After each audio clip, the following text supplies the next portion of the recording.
For more than 50 years, the National Committee on U.S. China Relations has been the leader in promoting mutual understanding between the United States and China, the most important relationship of the 21st century. The National Committee strengthens that relationship by helping people on both sides of the Pacific to understand one another better and to address issues of mutual concern through exchanges, dialogues, and other activities. These programs address key issues such as economic relations, rule of law, security, public health, and the environment, in the belief that constructive Sino-American relations benefit both countries as well as the global community.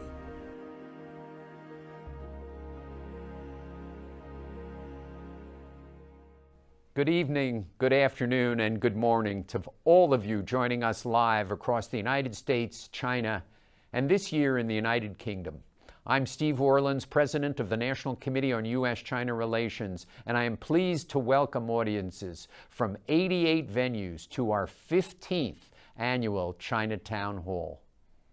Before we begin, I would also like to take a moment to express our condolences to the family of a close friend of the National Committee, General Colin Powell. We all mourn his passing.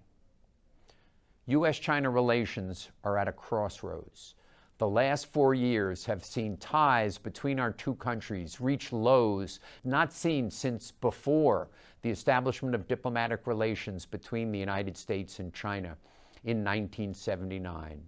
As the relationship undergoes enormous changes, the major constant is that all agree that U.S.-China relations will help determine the peace and prosperity of the 21st century.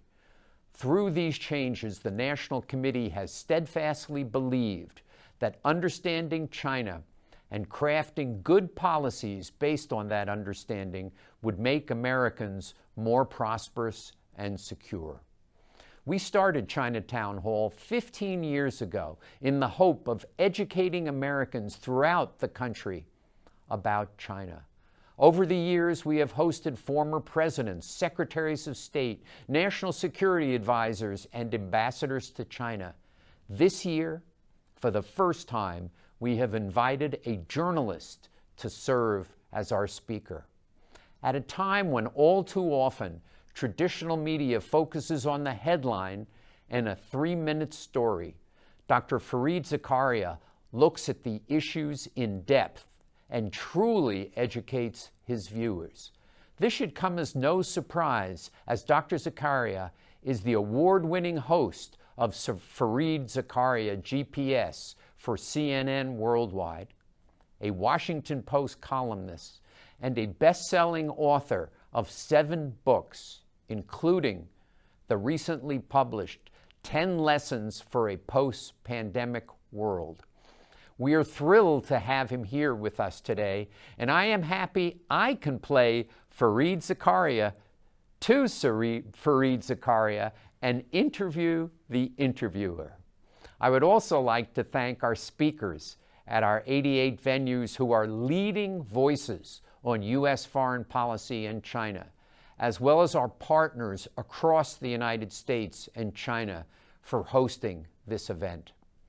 Thank you also to the Henry Luce Foundation for its continued generosity in funding Chinatown Hall, and to our National Committee staff for working tirelessly to coordinate this event. Fareed, thank you so much for being here. Let me jump right into the questions.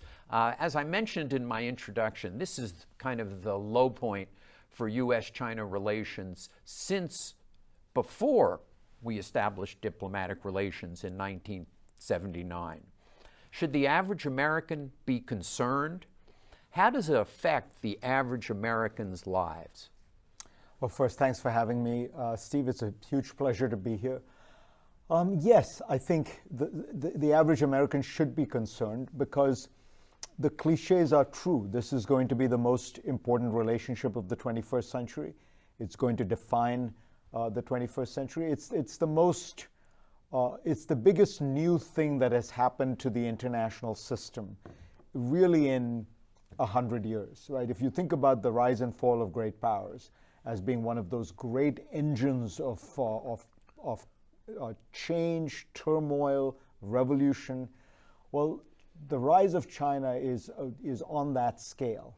20 years ago, China was 1% of global GDP. It's now about 15% of global GDP. There's virtually no country has had as dramatic a rise. And it's probably headed toward 20% of global GDP, which is roughly where the United States is. So the 21st century is going to be defined by these two powers. And what's interesting is you'll notice after the two of them, there's a big drop-off. So China is the number 2 economy in the world, but it's larger than number 3, number 4, number 5, and number 6 put together. Similarly, defense budget. The U.S. is, of course, number 1. China is number 2. But the Chinese defense budget is larger than the 3rd, 4th, 5th, and 6th put together. So that's why I tend to think we're back in a bipolar world. You know, a world in which these two superpowers, one clearly bigger than the other, the United States by far the number 1, but they outrank everyone else. And the question for the 21st century is going to be, can these two superpowers find a way to coexist, to cooperate, to compete, but to do so within the framework of a strategic relationship that recognizes there are huge costs to going down a path that leads us to another Cold War. And if we can get that right, and this is on both sides, this is not, you know, we tend to often think of as though America is the only actor here. Obviously, China gets a vote on this too. But if we can do that, I think you could imagine a 21st century that's quite different from one that ends up being filled with arms races, conflict, proxy wars. You know, that's the thing people forget about the Cold War is the degree to which it transformed and warped not just international life, but the life of every, you know, the average person in these countries. And so those are the stakes. We're going to live in a bipolar 21st century. Bipolarity is a given. A Cold War is a policy choice for both countries. But would you say we are in a Cold War now? No, I don't think. I think a long discussion in I think the newspaper these days. So the fundamental structural driver of the Cold War was, let's remember, Stalin's decision to essentially invade all of Eastern Europe. Not quite invade, but the Red Army had liberated those places from the Nazis to install puppet regimes there, then to try to go south into Greece and Turkey. And that then provokes a reaction from Western Europe and the United States, and thus begins the Cold War. So when you think about China, it has not yet done anything on that scale.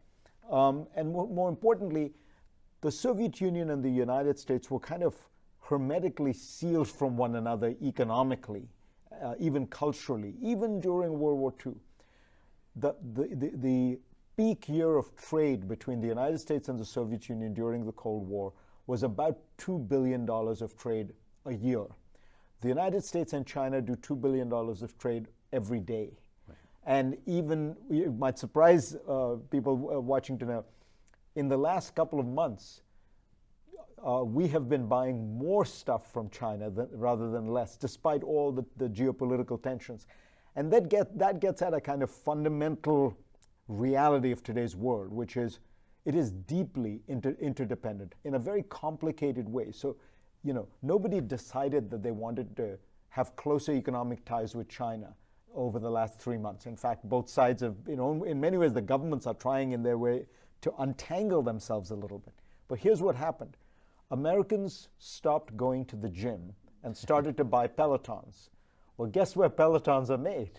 They're made in China. So you see, we're both locked into such an interdependent relationship that things happen without anyone wanting them to. And by the way, that's one of the glories of the complexity of a kind of open trading system in the world, that, you know, you can get stuff from everywhere, you can interact with lots of people.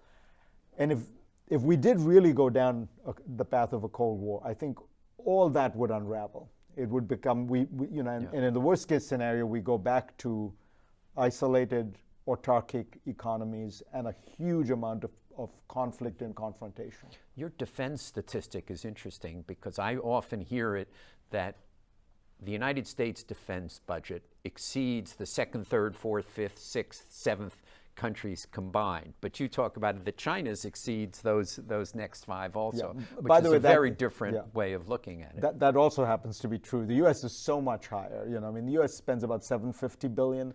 China spends about $250 or something like that, and then it really drops off, as you can imagine. Yeah. But it's important to point out, you know, the Chinese have been building up.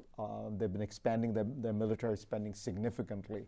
So it's not that there aren't reasons to be concerned. And again, it's not that the Chinese have not done things that should cause alarm. They have, and particularly under Xi. But the question is, you know, do we have, for the United States, this is a very difficult challenge. The United States is very comfortable historically either withdrawing from the international system or dominating it. Withdrawing from the international system is Washington's farewell address. Just, you know, keep out of that damned European continent with all its ills and duplicity and Machiavellian machinations. John Quincy Adams says, you know, we don't want to go around the world looking for monsters to destroy. Domination is post-World War II, right? We basically built the international system in our image. The challenge is going to be for the next 100 years maybe, we're going to have to find a way to live within a system where we're still number one, but we don't embody the system. We're not so far above everybody else. And China, in that sense, becomes the principal country that is a rival. You know, we've in some ways, we've had it lucky. In the last 60 years, 70 years, the two countries that rose economically to quasi-great power status economically were Japan and Germany, both in a sense returning. But, you know, it didn't change the geopolitics of the world at all because both were American allies. Both existed within the American security umbrella. Both were closely tied to the U.S. by treaty. So China is really the first great power to have risen into this post-World War II system that we built that is not a Western ally, that is not an American, I mean, honestly, the Japan and Germany could be described as American satellites. You know? Yeah, and both were functioning democracies.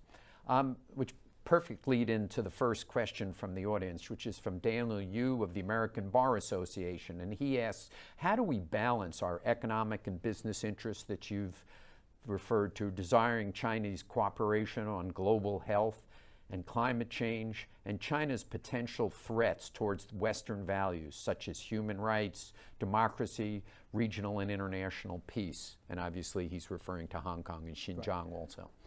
It's a big question. In a way, it is the central question, which is, it's almost asking, how should we conduct our relations with China given the opportunities and the challenges, right? So the way I would put it is, I think that there are some areas where you have to search for a win-win solution and for cooperation with the Chinese because everyone is better off that way. Trade is a perfect example. The Chinese do cheat on trade, and they are protectionist on trade. By the way, so are we. The United States, Europe have massive agricultural subsidies, for example. We have all everything the Biden administration is doing with regard to this Build Back Better plan, the Buy America provisions in that, are protectionist. They are against the spirit of the World Trade Organization. They would probably be found in violation if somebody brought them, you know. So there's a very good tally of this, and it points out in the last 20 years, the U.S. has put in place more protectionist measures than any country in the world, very much including China. China is not even second. I think it's Brazil, India, then maybe China is seventh. So China has many non-market features that are a huge problem. But I believe that there are win-win solutions here because the Chinese also want trade. They also want to be able to be a player in a system in which they are increasingly moving up the value chain. So do you know who the largest filer of patents as a single company in the world last year was? Huawei. So China is now getting to the point where it doesn't want intellectual property stolen because it's generating a lot of intellectual property. So there's that whole bunch of areas where there are real disagreements. The obvious thing to do is for the US, Europe, and Japan to get together, come up with a common negotiating position and push hard with the Chinese. Then there are areas where the Chinese are trying to erode the basic norms, values of the international system. Human rights, the issues relating to whether or not there should be pushback from outside the world when you renege on a treaty or an agreement like Hong Kong, which it does not have some kind of clear legal status, but the Chinese government did promise in the handover documents to the British that they would honor a kind of one country, two system model, which they have not. So on those ones, I think the United States, the West in general, should stand tough. I mean, I think we should not compromise. We should not pretend these issues don't exist.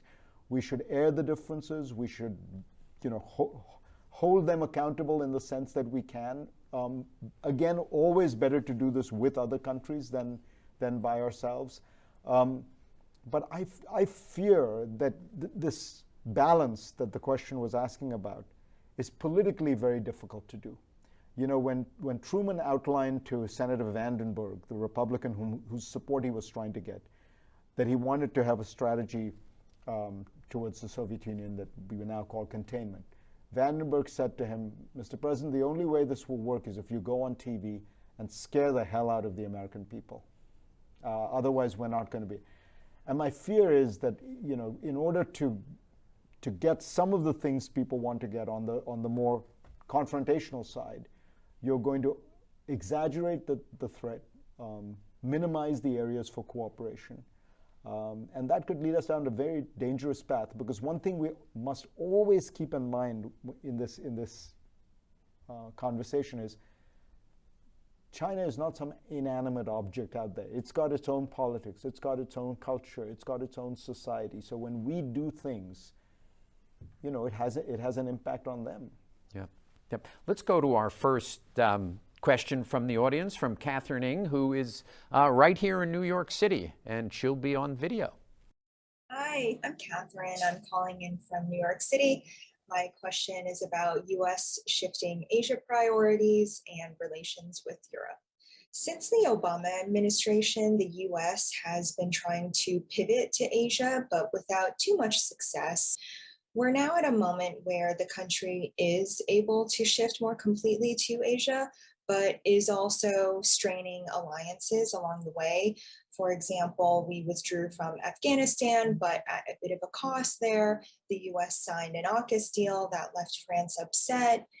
It seems like in the Biden administration's hurry to tee up the China strategy and compete with China, that it's causing Europeans to feel the relationship with the US is a bit transactional, and perhaps it's fueling strategic autonomy as well. And yet, a strong European coalition is necessary to effectively confront China. How would you evaluate Biden's China policy as it currently stands? Thank you. Sure, it's a good question. I would say that she accurately described some of the costs along the way as the Biden administration has been trying to pivot to Asia. As she points out, the pivot really began with Bush, the younger Bush's outreach to India with the nuclear deal, which was a big, an extraordinary reversal of U.S. policy.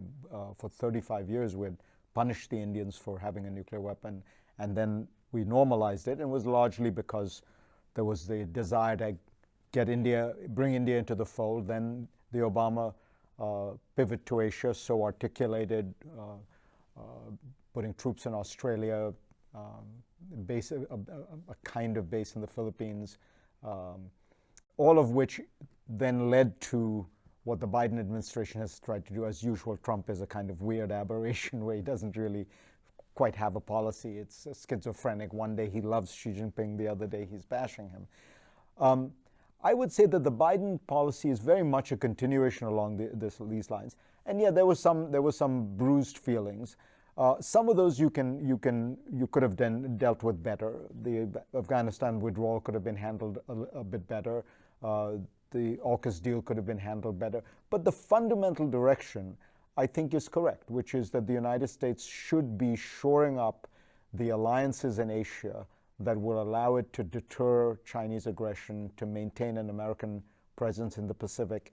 And by and large, I think the driver there has been Chinese behavior. So you look at two places in particular, Australia and India.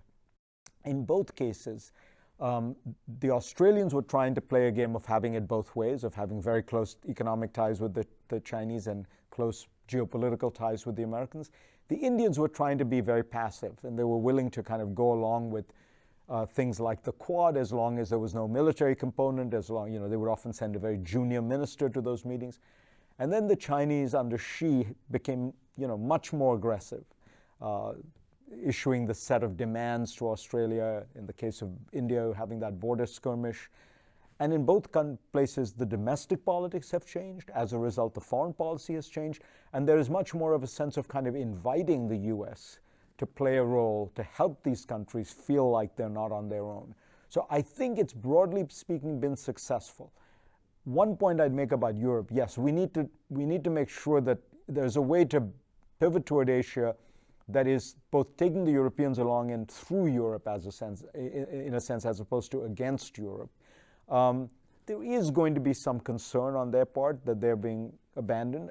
I think it's actually, the way to point it out is, it's largely good news. It means Europe is not the cockpit of potential war. I mean, that was the issue in the Cold War, was people worried that the Soviet Union was going to move millions of men through Europe, through the Fulda Gap in Germany to kind of conquer Europe. That concern is largely gone, though of course Putin does represent a threat to places like the Baltic states and Poland and Ukraine. But the action has moved to Asia, so naturally U.S. foreign policy should move there. Europe will never act, final point, because you mentioned, Europe will never be a strategic actor. That is a bridge too far. It is an extraordinary, the European Union is an extraordinary achievement, the most extraordinary sustained institutionalized cooperation among countries that have fought each other for 400 or 500 years. But they will never become one country. I mean, Berlin and Paris will never subcontract their foreign policy. We have a question relating to the increase in kind of anti-Asian violence in the United States, anti-Asian activity in the United States, from Alice in Austin, Texas. I'm Alice E. from Austin, Texas. I plan to watch the town hall with our Austin Asian Community Civic Coalition members. Here are my questions. FBI wrongfully accused many Chinese scientists before, like Wenhou Li, Sherry Chen, and many, many more.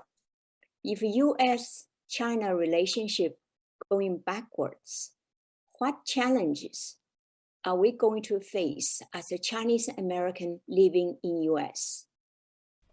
Yeah, it's a very real concern. Part of it is that once you sharpen the divisions and the geopolitical tensions rise, it becomes much easier for people to start suspecting and being suspicious and casting doubt on the loyalty of Chinese Americans in ways that are completely unfair. You already see it happening. People like Mike Pompeo and other Republicans have been accusing universities of becoming hotbeds of spying activity. Again, very rarely do they have specific charges or let alone proof, but these are easy things to say. And I think we should be aware that this is a challenge that Chinese Americans have faced almost uniquely among Asian Americans because of the Asian Exclusion Acts, the Chinese labor that was brought in, the way in which they have been historically discriminated against. So it's very easy to bring up, if you scratch these tendencies, it's very easy to bring up a certain amount of racism and xenophobia. I worry a lot about this. If you look back over American history, America reacts badly when it gets scared. When we get scared, we lash out, whether it's at the Irish, Jews, the Chinese, the Red Scare, McCarthyism, even after 9/11, some of the attacks on Muslims. If we were instead, again, to be calm, sensible, pragmatic, understand this is a challenging relationship, it's not just better for the relationship, better for the world, but we don't distort our own values and our own society in the pursuit of some confrontation abroad. Yeah, I think the good news on this is that the Asian American Pacific Islander community has actually begun to organize, and we've seen responses. Some charges have been dropped. We saw this case at the University of Tennessee, Professor where the federal judge ultimately threw out the case, and then this past weekend, the University of Tennessee reinstated the professor. So we're beginning to see progress, and we're seeing letters from Stanford, from MIT, professors at Stanford, from MIT, objecting to using race or Asian heritage as a basis for any kind of investigation. Let's talk a little bit about, you wrote this very interesting piece about normalizing many of the Trump, last month, normalizing many of the Trump administration's foreign policies. And you talk about Cuba, you talk about Iran, you talk about others. But for China, so tariffs, delisting of Chinese companies from U.S. stock exchanges, visa restrictions, journalist restrictions, state-owned media restrictions in the United States. Why are these still in place?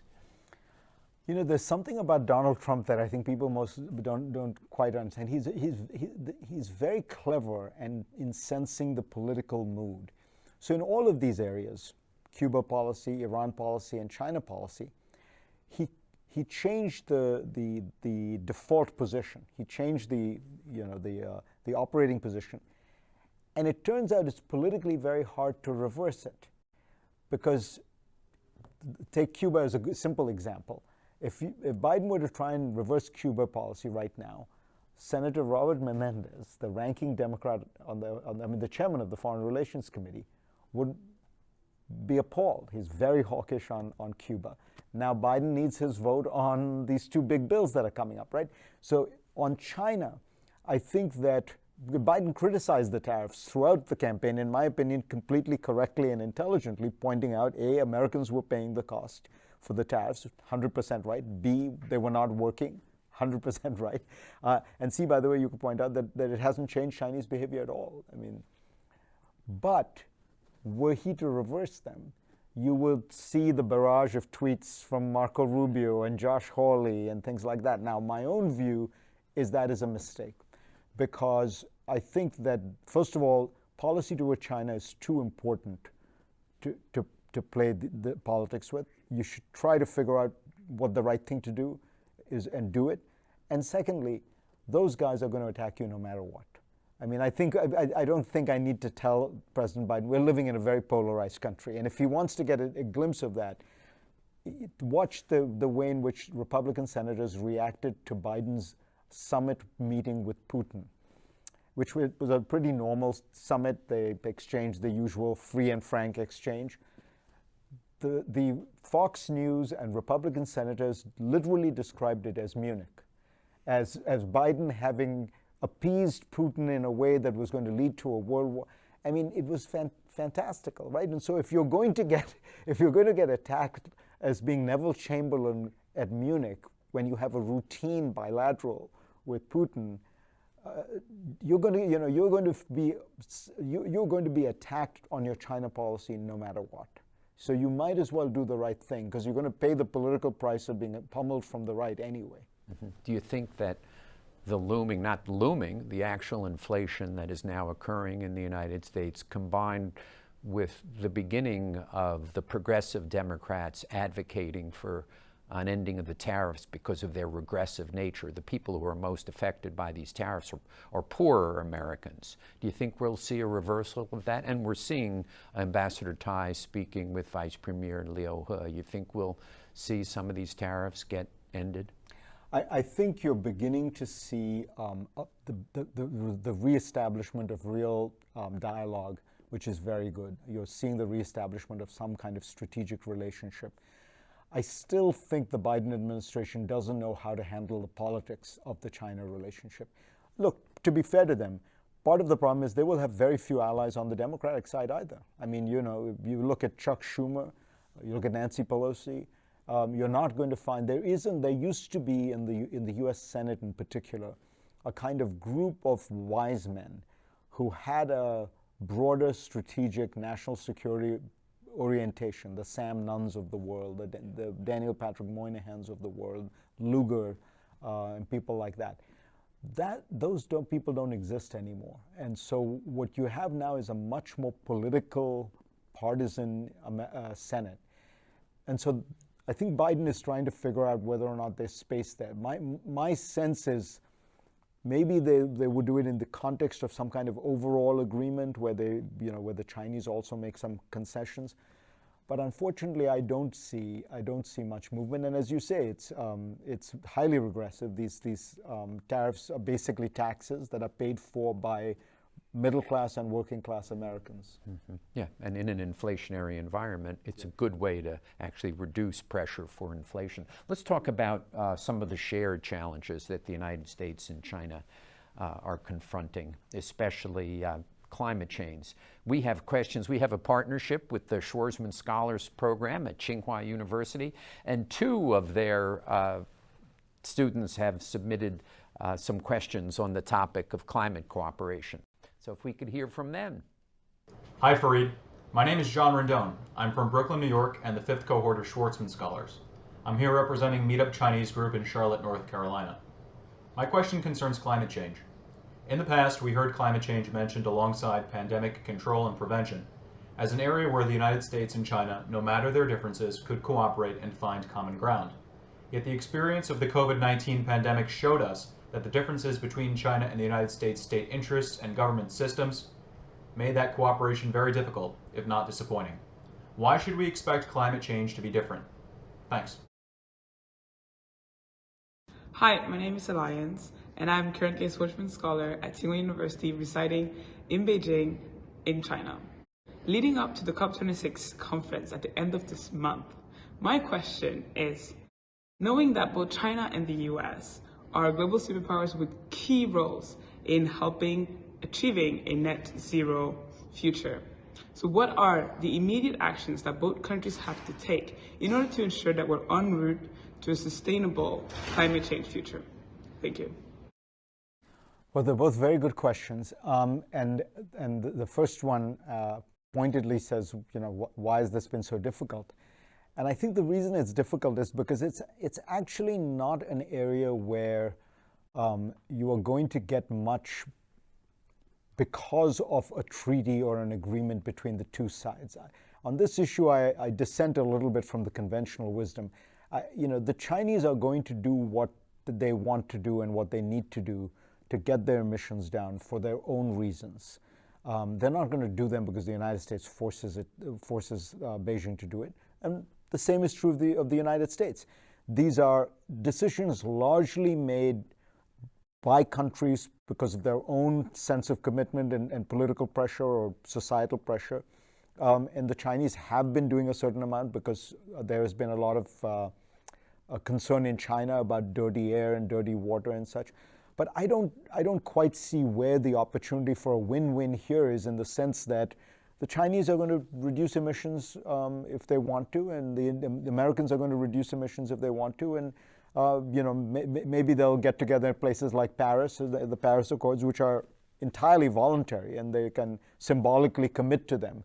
I think that the area for cooperation would be really if there were efforts to help the poorer countries in the world get to green energy faster, and rather than being completely competitive about it, to find ways to help with project financing and things like that. Right now, we're going about it in an entirely competitive way.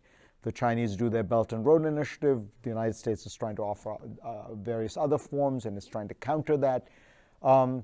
That's probably suboptimal. But I have to say, my my biggest concern right now about climate change, this takes us off the topic of U.S. China slightly, but is we are all committed and committing to a world in which we are going to phase out these fossil fuels very fast. And so there's very little investment going in, a lot of shaming of it, a lot of winding down of natural gas, for example, in the U.S.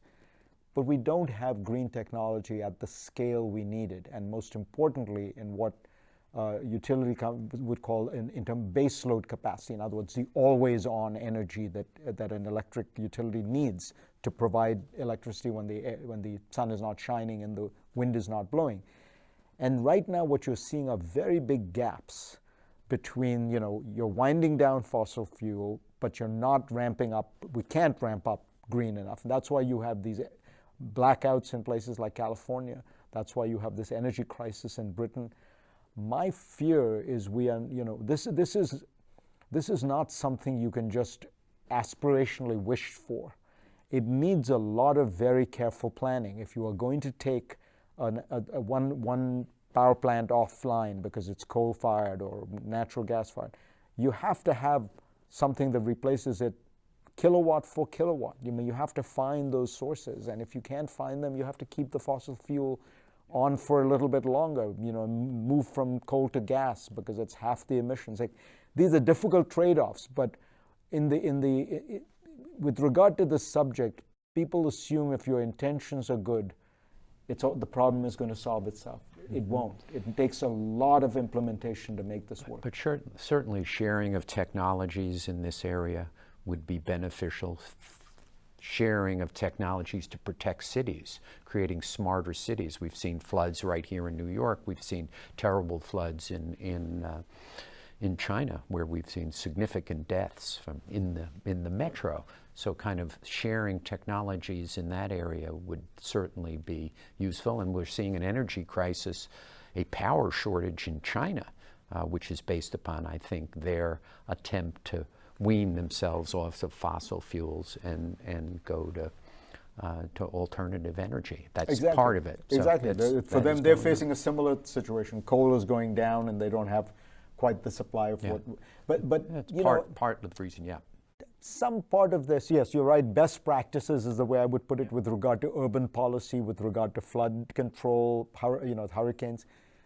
There's a role for competition of ideas. If Chinese companies are trying one technique for battery storage and U.S. companies are trying one, that's good old-fashioned capitalism. Yeah. And you will end up with more interesting optimal solutions if they are actually competing against each other. Yeah. In your recent book, you talk about kind of the impact of the varying impacts of COVID. I got something years ago. I always believed that climate change and economic crisis and terrorism and pandemic would bring the United States and China together. It would force us to cooperate. Didn't happen with COVID. What happened, and what are the implications of it for U.S. China relations? It's a great question, because I too would have guessed that something like the pandemic could have had that effect. And I think two things happened, and it's one of those kind of, some parts of history are determined by large structural forces, and sometimes there is the accident, the peculiarity that makes things go in the direction they go. The peculiarity here was the COVID started in China. And the Chinese were very secretive and deceptive about it in its origins. I should point out, most countries, when an epidemic has started in that country, tend to be a little bit reluctant to share information. They feel guilty, they're defensive. If you look at SARS, MERS, Ebola, all of these have that characteristic. But in China, I think it was more pronounced because it is a very secretive, top-down, closed, command Leninist party. So there's no question. That poisoned the atmosphere. The second piece is that the Trump administration massively miscalculated in its COVID strategy. It thought that the virus would go away. It thought that any kind of economic lockdown would be foolish and not worth doing. It sort of took it was not an entirely crazy idea. It took the view that, look, we'll ride this out. The virus will wane the way that SARS did wane and MERS did wane, but they turned out to be wrong. So they confronted a full-blown pandemic, and then Trump's basic response to everything is blame somebody else. And so the whole Trump strategy became blame China, poison relations. Until then, he had been playing this schizophrenic game where one day he loved Xi, one day he bashed him.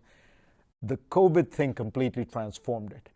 And Trump is very good with public opinion, and he knew exactly how to play it, to turn the pandemic into the China virus, the Wuhan flu, all that kind of thing. And that took us in a place where cooperation became impossible. I mean, it's strange because the height of the Cold War, the United States and the Soviet Union cooperated to jointly inoculate the world from smallpox. And the eradication of smallpox was an extraordinary example of superpower cooperation at the height of the Cold War. This was in the 50s, so pre the arms control. This was at the point where people thought the United States and the Soviet Union could fight a nuclear war. And at that very point, they were cooperating on global public health. Yeah. We can't do it right now. Yeah, it was one of the disappointments. We, of course, had reduced our medical presence in China. Prior to that, we had people from our CDC embedded in China's CDC, from our National Science Foundation, and in 2017 and 18 they got withdrawn, which didn't help us understand what had occurred when COVID started. And Steve, that's an important point about how to influence China. This is a huge country, civilization, 5,000 years old, now very rich and powerful. Some part of how we will get them to do things we think are right and not do bad things is going to be deterrence, is to be strong, be tough, push back. But some of it surely is also going to be cooperation, being there, involving ourselves, getting to know people, getting to as you said, our CDC, their CDC, our SEC working with their SEC.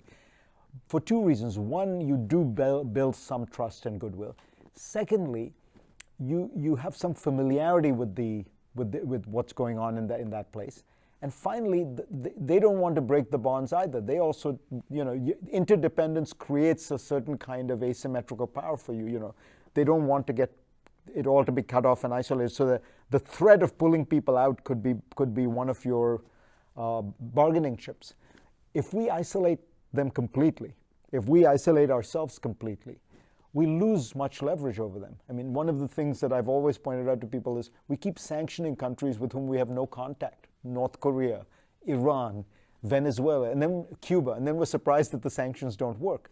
Well, they don't hurt very much if the countries actually have very little dealing with one another. So keeping the bonds actually in a weird way gives us more leverage. Yeah.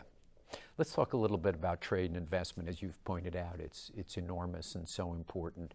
And let's go back to the Obama years when Obama had led the negotiation of the Trans-Pacific Partnership, which was a high standard trade and investment agreement.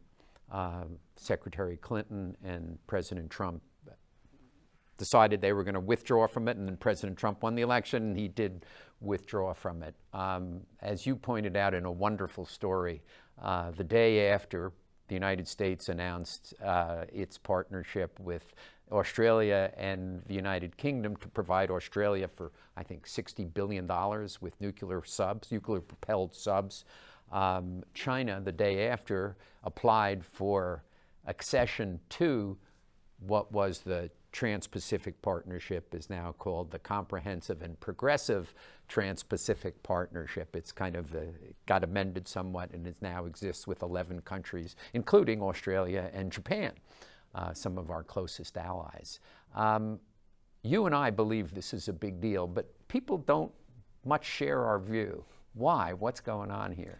Well, economics always kind of goes under the radar. Trade economics in particular is so arcane and complicated and obscure that people don't pay attention. But of course, it is often the big thing that undergirds relations. So, it's possible that what's going on here is that the Chinese realized that the real threat that they faced was not an American aircraft carrier, but was that the United States was bringing together all the major economies in Asia in this Trans-Pacific Partnership, which were then going to have a kind of counterweight to China, and we're going to be able to write the agenda, write the rules, whether it's intellectual property, trade practices, and such.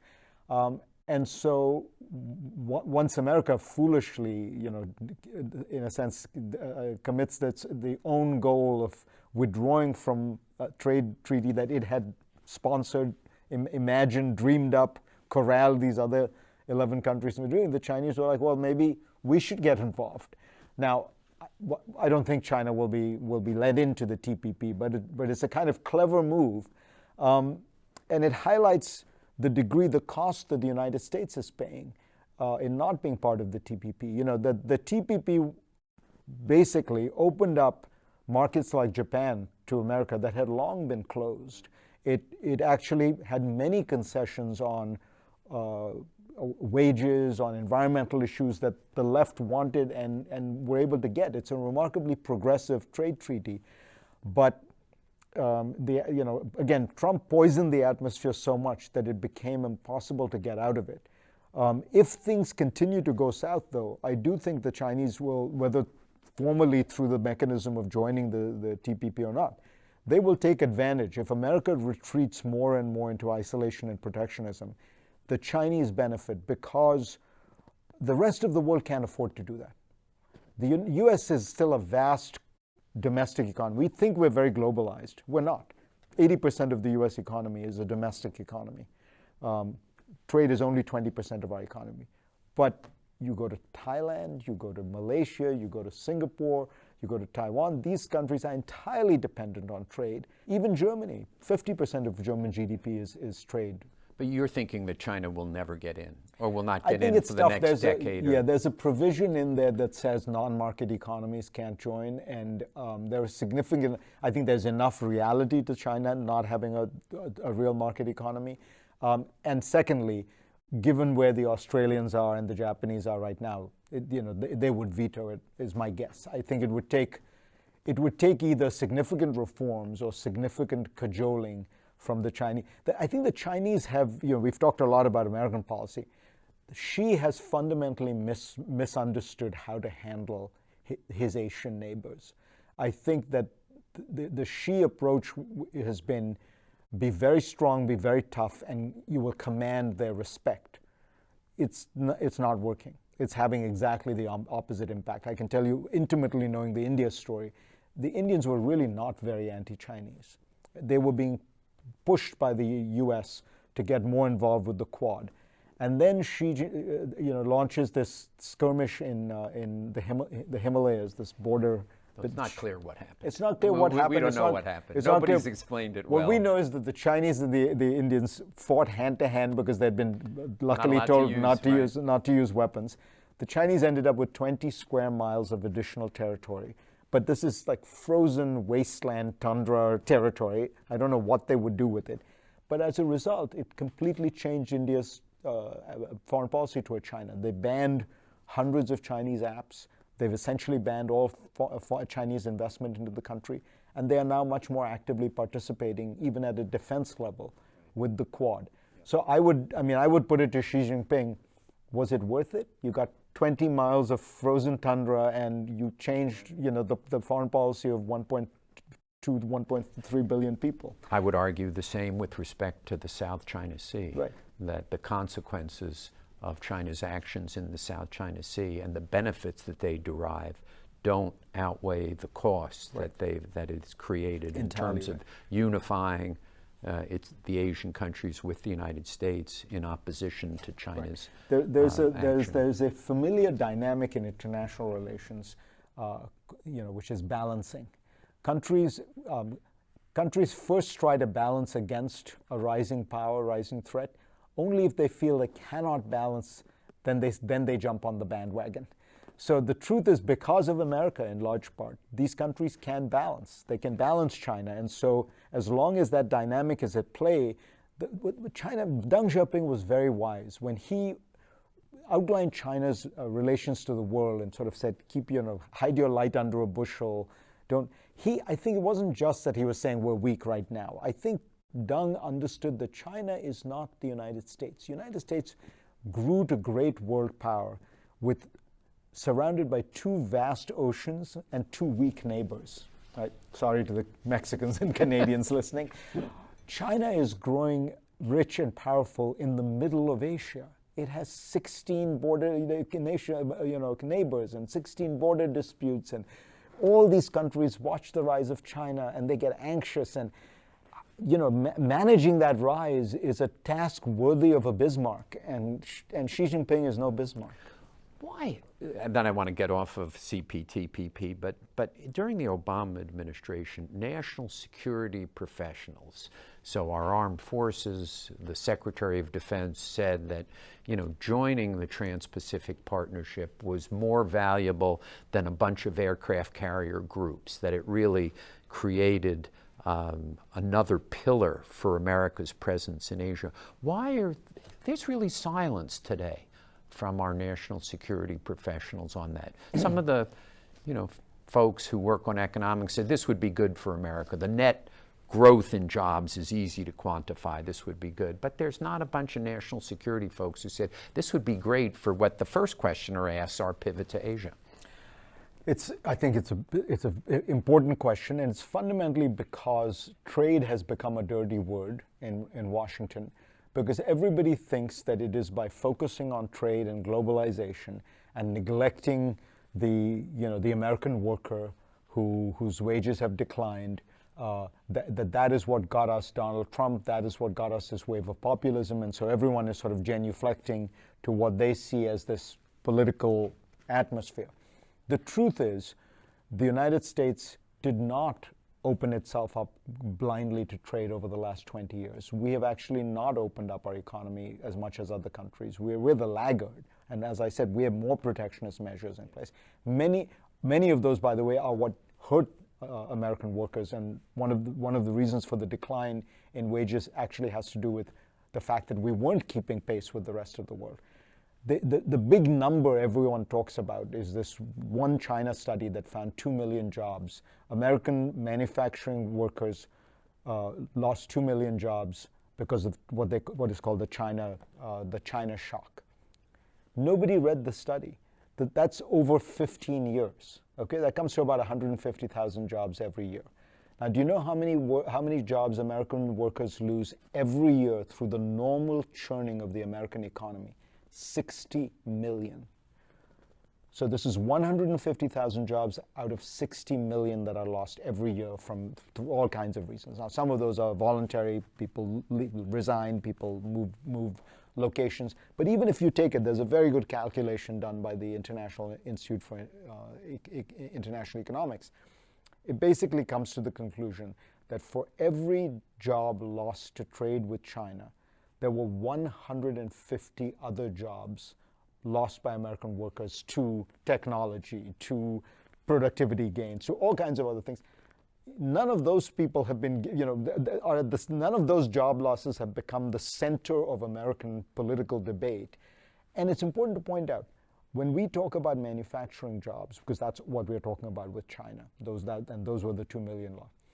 Manufacturing has been a shrinking percent of the American workforce for 75 years. We've been going down, down, down. If you look at Germany, a country that has a trade surplus that supports manufacturing, manufacturing is at the heart of the German economy. The decline in manufacturing in Germany is the same as the United States, in some areas even worse. And guess what? What country is now seeing a decline in manufacturing jobs? China. Since 2012, manufacturing jobs have been declining in China. Why? Because as countries move up the economic ladder, they shift from goods-based economies to services. And when you move up into services, you're losing manufacturing jobs. We produce more. This is, again, one of the things people don't understand. We make more stuff than we ever did before. Manufacturing output in America is higher than it's ever been. We just need fewer people to do it. I want to get to some of the soft power issues. Amanda from Los Angeles has asked a question about soft power. So if we could hear her question. Hi, my name is Amanda Walensevich, and I have a question about American soft power. American cultural products, whether that's film, TV, or pop music, have allowed people around the world, and especially in China, to learn about American society and values. However, today it's becoming increasingly difficult to access American media in China. What might the long-term implications of this trend be? Or, to put it differently, what will happen if America continues to lose its ability to leverage its soft power in China? It's a good question. Two forces are at work.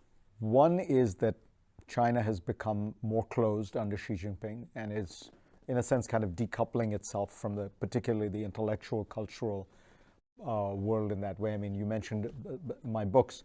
Every one of my books was translated into mainland China until this last one. Before that, they would often ask for, edits. There's a few paragraphs on Mao. They would want to cut those out, and I would wrestle with it. And I came to the conclusion better to have it out there in China, and I would have them append a note saying this book has been specially edited for the Chinese market, with making it clear that this was an abridged version of the book. But that is no longer possible. So you can see a marked closing down of the Chinese system. The second piece that we should not underestimate is China is developing a huge popular culture of its own. So one of the things that I was struck by 10 years ago, this is when China was still very much opening up and liberalizing, was that you'd go to China and you'd talk to people there and you'd realize what we thought of as the biggest rock stars of the world, singers in the world, movie actors, they were unknown in China. The biggest movie music people were all Chinese. They did know some of our very biggest people, Britney Spears or Madonna or Taylor Swift now and people like that. But the vast majority of the entertainment space is now Chinese, and that is happening all over the world. Bollywood movies are 95% of the Indian market now. Korean popular culture is massively popular, not just in Korea and other places. And this is, it's a wonderful phenomenon. You're seeing the rise of the rest, as I call it, the cultural renaissance of these places. Often they're copying a lot of American formats. So there's a Korean version of Friends and a Korean version of Modern Family and things like that, but in their own idiom and speaking their own language and things like that. And in that sense, we are losing a certain kind of cultural power. Look, the United States defined modernity for much of the world. When I was growing up in India, you watched American movies and sitcoms and music to understand what modernity was, because America was the face of modernity. Well, now modernity has many faces. There is a Chinese face to modernity. There's a Korean face to modernity. There is an Australian face, and that's a good thing. We want a society. We want a world in which lots of people are doing well. Our greatest soft power was the image and the strength of our democratic system. That's the one I worry about. I don't care if people are watching American sitcoms or watching Korean sitcoms. What I worry about is that people don't respect the American system of government as being something that at the end of the day, secretly, aspirationally, everybody thinks this is where we should get to. That was very much part of every country's DNA, other than Europe, of course, which has had its own path, but that we've lost. We're not going to be able to get to nearly all of our questions. I had questions on Taiwan and other questions, but let me just close with two quick questions. One, from your perspective, what is one common sense recommendation you'd make to the leadership in either or both countries to improve the relationship going forward? I'd probably do two. One is that they should set up more regular meetings between the senior officials. I am a strong believer in this, as Churchill said, better to jaw than war. Having actual contact would make a big difference. And I would say the second one is try to be sensible and commonsensical about the economic relationship, which is clearly can proceed on a win-win platform, which is to say it is better for Americans and it's better for Chinese people if we were able to trade more, to engage in more economic activity. Think of the opposite. Imagine if China collapsed as an economy right now. It would plunge the United States into a recession. Why is that good for us? Why is it good for us to have a world in which fewer people can buy and sell and invest? And so try to decouple that from the genuine and legitimate issues that you have about Chinese predatory behavior or South China Sea, as you say. Try to preserve there are positive parts of the relationship that are positive for both the citizens of the US and China and for the citizens of the world. Try to husband the good while also dealing with the bad. Last question comes from Webster Lewing from New Jersey. And he asked something which will be asked at all of the 88 venues that are going to be watching this or that are watching this live. What can ordinary citizens do to prevent a new Cold War between the United States and China, as we discussed at the very beginning of this broadcast? It's a great question, and it's a very difficult one to answer because, generally Americans don't vote on foreign policy. They essentially delegate foreign policy to the executive branch. Even Congress doesn't tend to get too involved, though on China they have gotten very involved. The average person, I think, my feeling has always been that we somehow don't get people who have common sense, who are practical, who are pragmatic, to be as energized, as vociferous, as active in the political sphere as the crazies. People who have passionate intensity on one side or the other, highly ideological, highly extreme views. Think of the primary voters in the Republican and the Democratic Party, who are usually 10% of the voting. And now we've gotten to the point where it's Twitter, which is 10% of that 10%. And somehow they frame the debate, they frame the dialogue, and everyone runs scared of getting a series of angry tweets from somebody or getting primary voters upset. But there's this vast middle of the country of people who are sensible, pragmatic, and I think for all those listening who I think are so inclined, you've got to get more active. You've got to approach this with the same level of intensity as the people on the far right and the far left, because if you don't do that, your voice gets drowned out. Your preferences are not taken seriously. And all I think people should be asking for is, let's just be sensible about this. There's a way to compete with China, to confront China, and to cooperate with China within an overall strategic relationship that recognizes we're not going anywhere and we're not going to give up on our values. But they also have, they're also going to have a place at the table. China has been around for 5,000 years. It's going to be around for a while. I think that's a perfect way to end, because that's what the China Town Hall is all about. It's about getting Americans to learn about China, and when they learn about China, to learn more about China, learn more about what U.S. China relations mean for them at home, and to take that information and talk to your congressman, talk to your senator, talk to your governor. And that's the point. And you have done a fabulous job in educating all of the folks who are watching us tonight. I thank you for engaging in this terrific conversation. And I want to thank our audience, too, for asking some terrific questions. Please be sure to visit the National Committee's website and YouTube channel for the full recording of this event and for our other excellent programming. Thank you all for joining us, and have a great, whether it's your morning, noon, or night, have a great day. And thank you again, Fareed. Thank you, Steve.